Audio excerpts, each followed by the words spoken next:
on the fight time and time again. So why wouldn't he take on this fight? Allow me to elaborate on why I believe he didn't want to take on this fight. Because when you tell a dude worth $800 million that it's your job to bring us back, and then you won't let him do his job, as he stated in that press conference, man, I don't need this. What the? And he stopped him saying what? He stopped himself short and said, "What the fuck am I doing?" You know why he said that? Because he realized he didn't want to burn any bridges with Miss Buss, because then he might burn bridges in regards to future business endeavors. So what he did is put the good face on, but he also told you truth. And part of the truth that Urban Magic Johnson told you was this. He said something about backstabbers. And now we're slowly seeing the backstabbers' heads come to fruition. He talked about trust. He talked about loyalty. He talked about backstabbing. Now, that name, there's one name in this situation that is synonymous with backstabbing. He goes by the name of one Rob Pelinka. Rob Pelinka signed one Carlos Boozer to a contract, or he had a handshake agreement with the Cleveland Cavaliers. They let Carlos Boozer out of the contract while Rob Pelinka was negotiating with the Utah Jazz for a bigger deal. Bam. Disloyal and non-trustworthy. Right there. He has stolen clients from people. He's lied to people. He has a shit rep all over the National Basketball Association. So if you're wondering where the backstabbing coming from, that would be more than likely Rob Pelinka. That's him. Agents and general managers alike have said they do not like and or trust Rob Pelinka. So this could be where all this bullshit is with Magic. Magic Johnson's commitment was challenged. I heard somebody, again, Nick Wright and Chris Carter, question if Magic Johnson should have been at the Final Four. Hey, dumbasses. Magic Johnson goes to the Final Four every year. Michigan State goes there. When they left, he left. Because you know what? There's scouts and other minions to do that. I've never seen John Paxson or Garth Foreman or any of these guys at the Final Four. Never. See, this is the same Schmidt campaign they got against one Michael Jeffrey Jordan. Michael Jordan is the dumbest general manager in the world. He needs to hire somebody to do that job.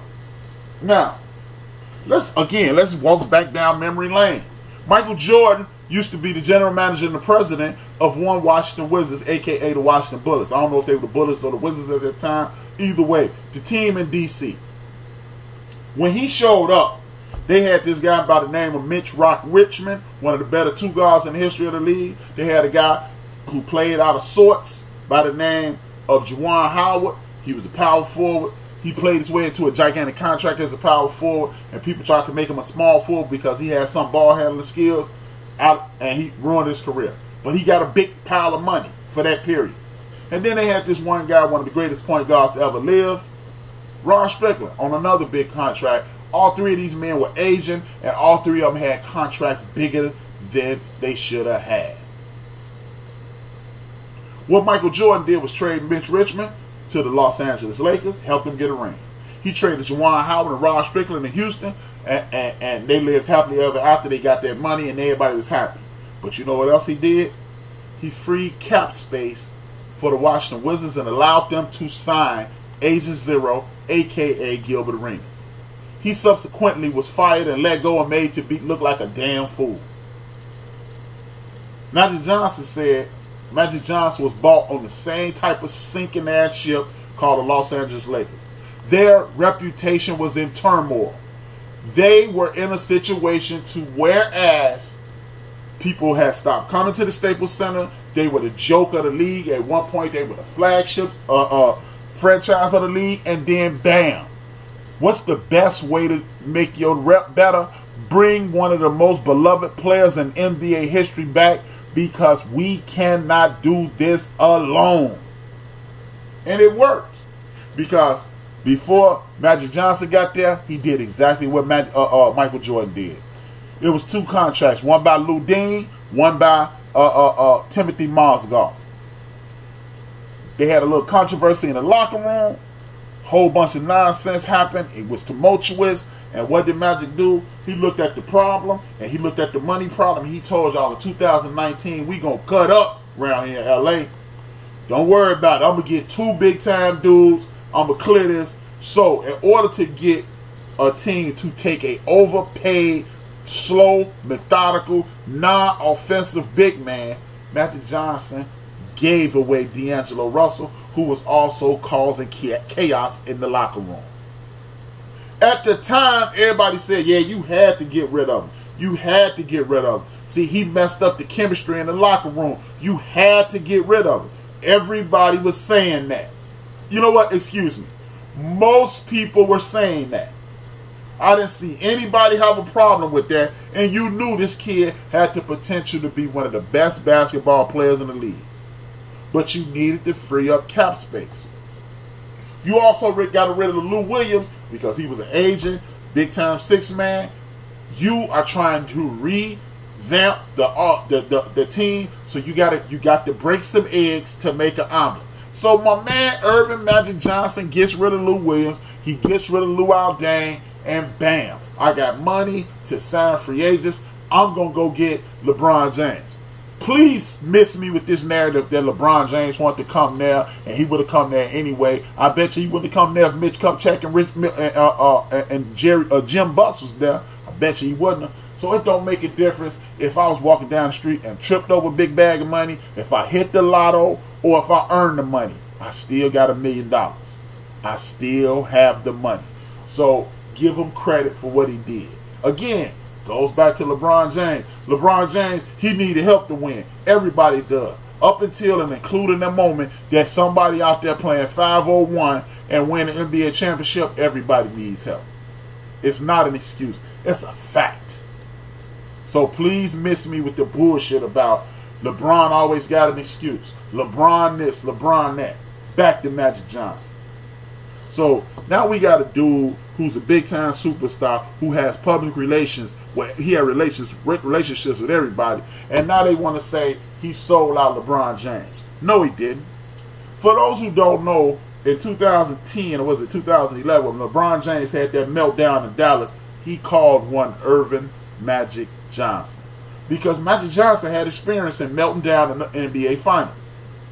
He too is a great basketball player. He talked LeBron off the ledge, and the rest is history. So if you are stupid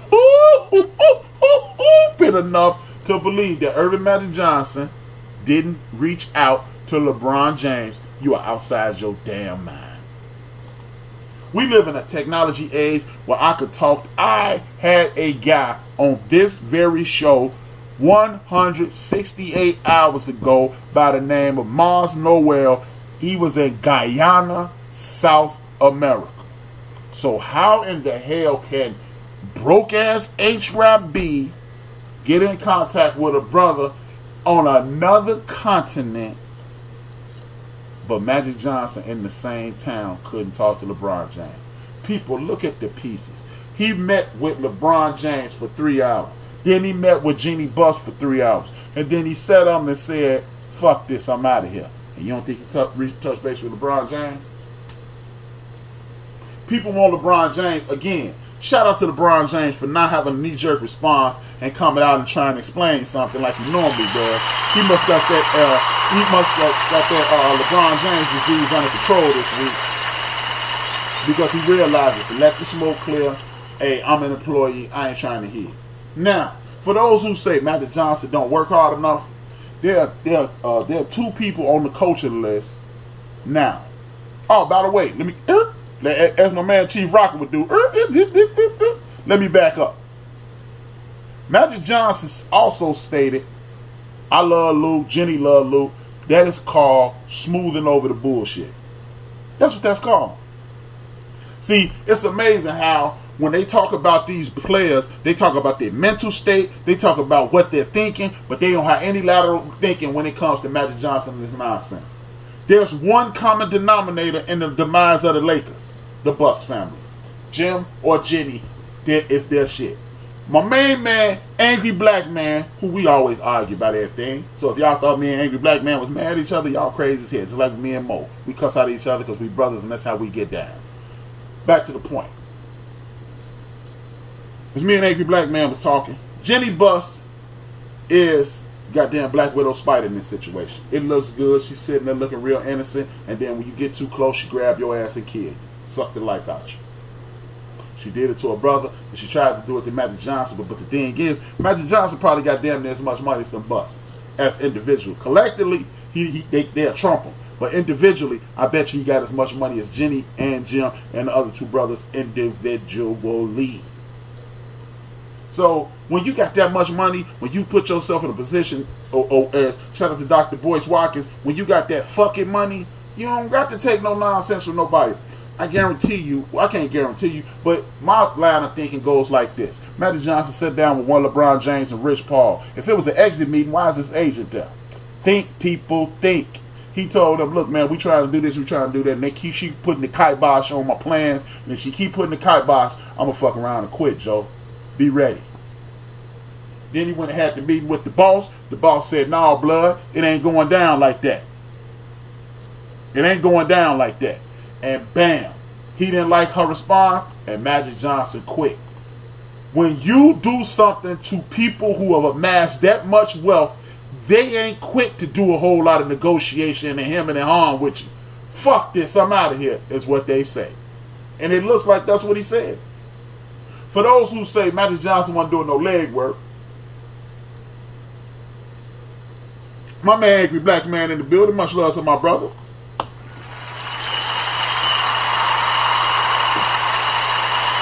When you look at this situation, Jenny Buss in the middle of the season said, now, let's again, I'm going to hit the Chief Rock again. Back here. Magic Johnson wanted to, you have never seen a president of basketball operation get hired and not be able to put his own staff in place. Not one. Magic Johnson didn't get a chance to put his own staff in place. Now, Luke Walton, she goes on, I forgot the name of the podcast, but if you follow me on Twitter, I'll put it out there. Ask Angel Black Man, ask my brother Mo Cheese. They see me on Facebook cutting up all the time. By the way, Lance Meadow, go to hell.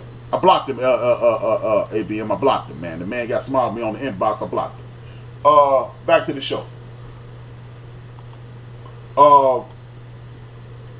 When you look at this shit, she comes out and tries to make Magic Johnson the devil. Luke Walton is my guy. I don't want to fire him. If he get fired, it's on Magic Johnson. You making a bad guy. People, Magic Johnson has brokered. Did you watch the interview? If you don't believe what I'm saying, do yourself a favor. Go to the Rich Paul, Magic Johnson one-on-one, and Magic clearly states, people come to me with $5 or $10 million deals, and I'm saying, no, because I'm making $100 million deals. He said, once you start making $100 million deals, you're trying to make $1 billion deals. You don't have a relationship with a man and share that type of information if y'all don't have a relationship outside of basketball. Let's just be honest. Then we look at this situation. He wanted to get rid of Lou. She come out and said, I don't want him gone.